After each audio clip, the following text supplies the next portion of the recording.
આ વિડીયોમાં આપણે જોઈશું કે એઆઈ શું છે, એઆઈ કેવી રીતે કામ કરે છે, એઆઈનો ઉપયોગ ક્યાં ક્યાં થાય છે, એના ગેરલાભ શું છે અને એનાથી પર્યાવરણને પણ શું નુકસાન થઈ શકે છે. વિડીયોની શરૂઆત કરતાં પહેલાં આ ચેનલને સબસ્ક્રાઈબ કરવાનું ના ભૂલતા.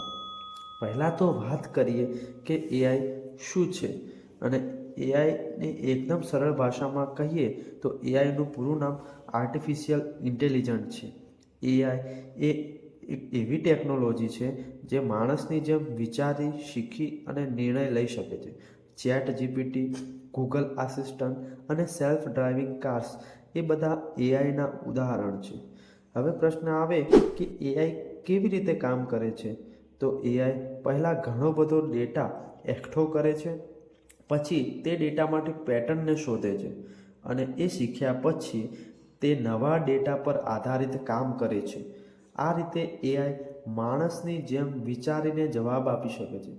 એઆઈનો ઉપયોગ ChatGPT, Google assistant, YouTube recommendation, traffic route suggestion, self car ડ્રાઇવિંગ્સમાં થાય છે. એઆઈ કેવી રીતે શીખે છે? તો કે એઆઈ પહેલાં ડેટાને શોધે છે, પછી તે ડેટામાંથી અલ્ગોરિથમ એટલે કે પેટર્નને શોધે છે અને પછી તે જવાબ આપે છે. હવે વાત કરીએ કે એઆઈના ગેરલાભ શું છે. તો કે એઆઈથી નોકરી પર અસર થાય છે, ખોટી માહિતી પણ આપી શકે છે, પ્રાઇવસીનો સતત ડર રહે છે, દુરુપયોગ પણ થઈ શકે છે.